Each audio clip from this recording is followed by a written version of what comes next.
check out. And that is 2 things, actually, I want to check out real quick before we call it. We are gonna look at 2 dev diaries from CKIII, a brand new one that got released today, and apparently one that talks about raiding. I've never seen that. So, let's read real quick. Is there raiding in CKIII? Let's find out. Blah, blah, blah, blah, blah, blah, blah, blah. Feudal. Yeah. Talk about raiding. Change succession law. Raising a raiding army. There's raiding. Once at your target, your army will start looting the Barometer in. This is a pretty quick process, but during it, your army will be unable to move, preventing you from running away from any... You can't run away when you're raiding? This change makes it a lot simpler to deal with raiders. Yeah, true. Raising a raid army. A raid in progress. But look, there's... Look, you see that? Let's talk about it. That's easy. Dude, I thought there's no raiding in the game. Dude, we're gonna play Vikings on release. While in CK2 raiding was done on a county level, in CK3 it's on a barony level. Oh, what does that mean?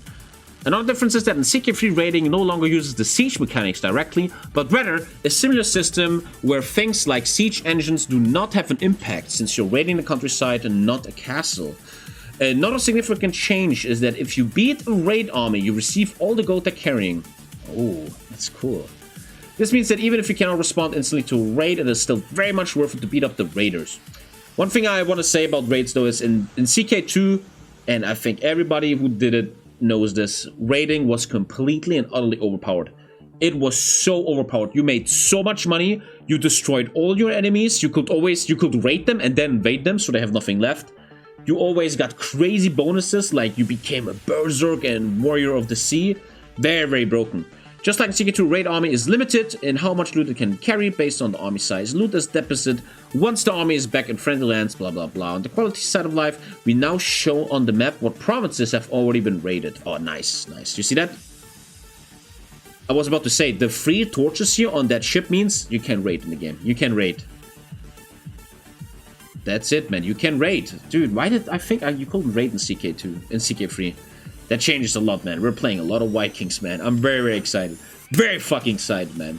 And this is today's Dev Diary, the Legacy Showcase. Let's fucking take a little look here. Let's go.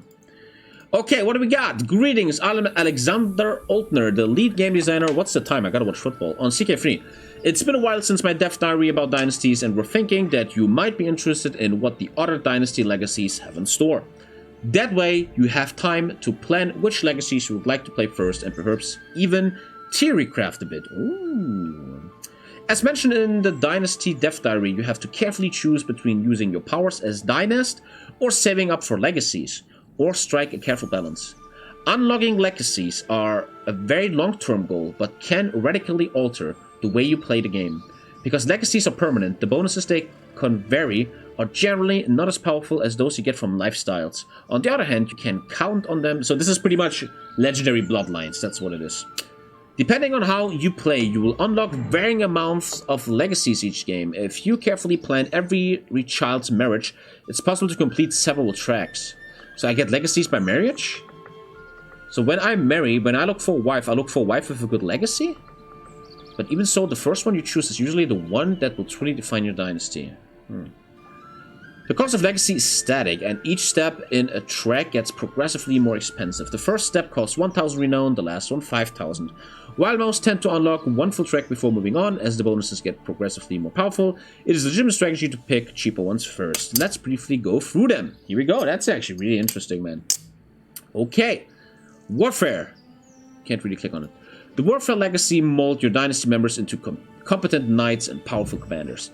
The ideal choice for a true wronger or someone who wants to stalwartly defend their rightful lands.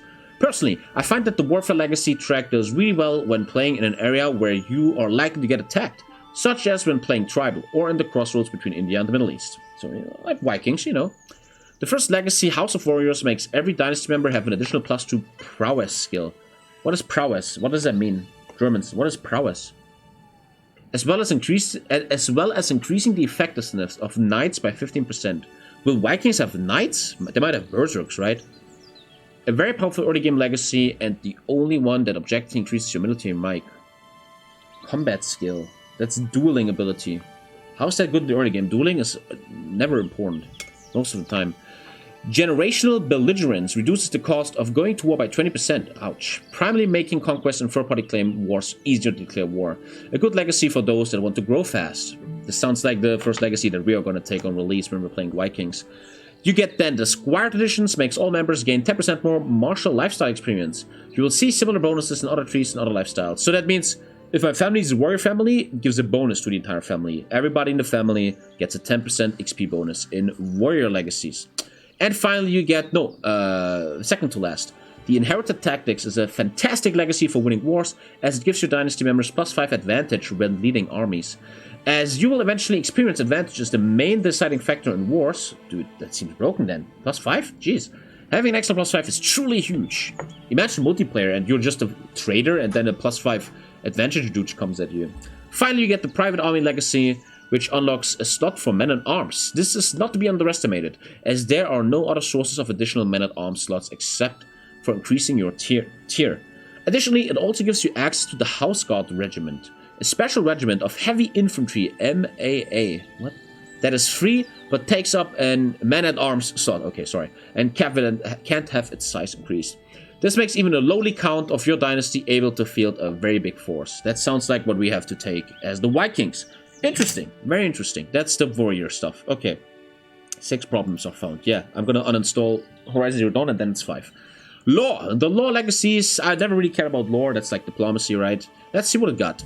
The lore legacies focus on stability and consolidation, making members of your dynasty exceptionally good results and reducing the chance of revolts. Well, if you're like a Viking that's taking England and shit, you know? I personally enjoy using these legacy when running a larger realm, especially one containing multiple cultures. I usually go for it when playing a vassal in the Holy Roman Empire or the Seljuk Empire, as the subject you have are quite diverse. The first legacy is mostly fair. It increases your popular opinion and your domain by 5. Pretty strong. This is quite powerful and even offsets the entire penalty for being the wrong culture in the set. That's big, man. It's big. Next, you get Faithful Magistrates, increasing passive control growth by 0.2 a month in your entire domain. Jesus fucking Christ. And even offsets the entire penalty, blah, blah, blah. Wait, where am I? Here. This also makes your dynasty members excellent vassal candidates for newly conquered lands.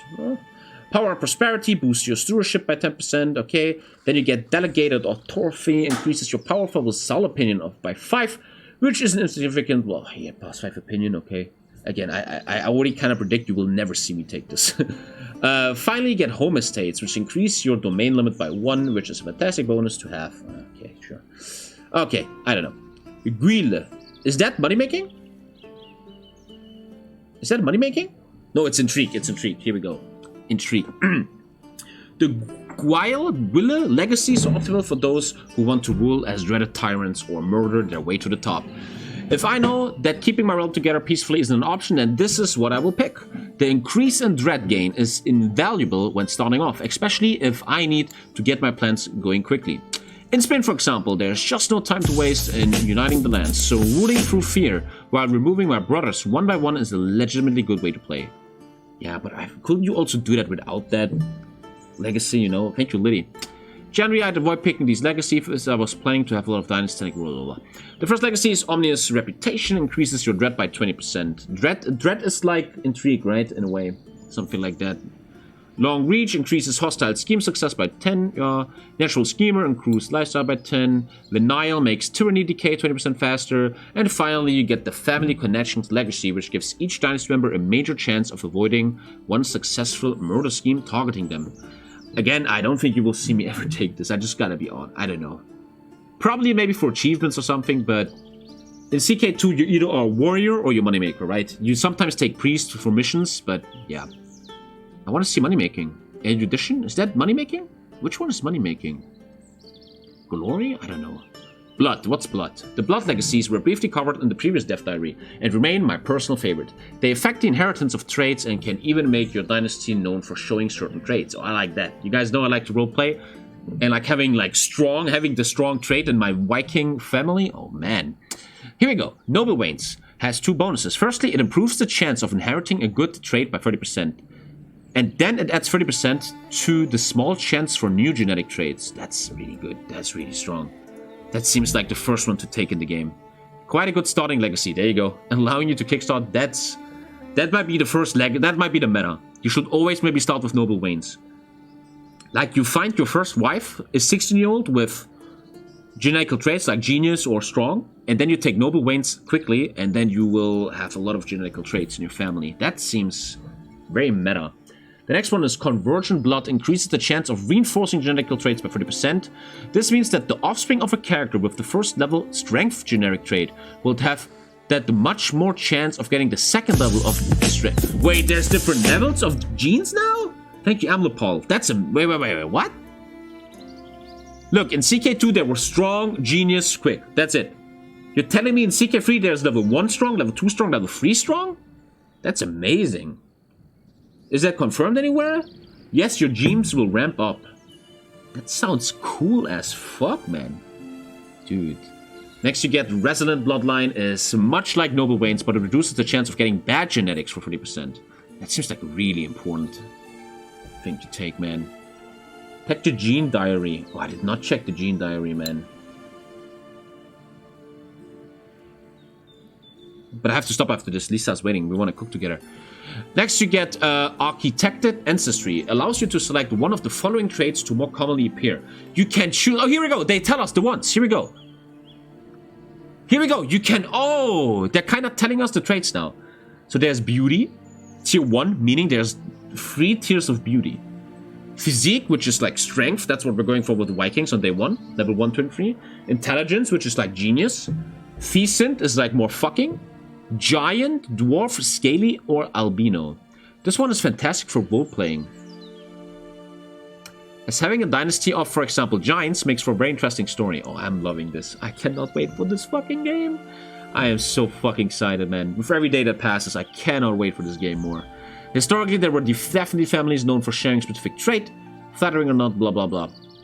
And finally, you get the Octogenarians, which increases your life expectancy by 5 years. Pretty good. I like. It's not good. I guess. You also can get children 5 more years. Okay. Very, very, very cool, man. Very cool tree. I think you will see that a lot on my stream. Like, you guys know I love role-playing, man, and having like strong Vikings, or like, you know, I like to play traders and technocrats, like playing Venice or something, and like becoming intelligent and being good with money. Man. This game, man. How can this game fail? Erudition. Erudition probably about intelligence. Erudition legacies are more powerful than they might seem at a glance, with a strong focus on piety and the clergy, but the final legacy is possibly the strongest in the game. I personally enjoyed erudition legacies when playing in the middle of a vast feudal sphere, blah blah blah blah. First one, you get Vibrant Court, increases your court and guest opinion by 10, and makes your court attract better guests. Okay, cool. Next, Ordained Rulership increases your piety gain by 10%. Okay. Oh. The third one is the boost for the family. The fifth one is True Believers, gives your dynasty a +5 clergy opinion, which will help you earn the favor of both realm priests and the head of faith. Just sounds a bit boring, I guess. And here we go. Supposedly the strongest trait in the game. Bureaucrats. Increases the base progress and impact from counselor skill on council tasks by 10%. Yes, that means that every single council task is 10% faster. Of course, this effect is more useful the more skilled your council is. I get it, that's strong, but the way to that is so boring. It's just so much waste. Dude, 10% higher chance of getting money, 10% chance of reinforcement, 10% chance of getting a claim. Oh, that's good, okay. Okay, so far the genetic one seems amazing to me. Also the war one. Oh god, I cannot wait. I'm looking for a money-making one. Glory! Glory Legacy is all about the name of your dynasty and how far you can get it to travel across the known world. That sounds like what I always like. Naturally, this is a great track for those in need of prestige, which includes all tribal rulers. Oh, important! That they're kind of saying here, when you in CK2 when you play Vikings, you don't build army and buildings with gold, you build them with prestige, because as a Viking it's like, oh, you need prestige in your name. So this might be very important for Vikings. The first one is Desirable Match, increasing a marriage acceptance by 30. Now, how much is that really? There are many factors that determine the acceptance of a marriage. That doesn't interest me. I only take genetic wives anyway, mostly. Renowned Name increases prestige gain by 10%. Okay. Earning respect, boosts diplomacy lifestyle by 10. Assertive ruler reduces the short reign penalty by 20. And righteousness increases general opinion by 10. Wow.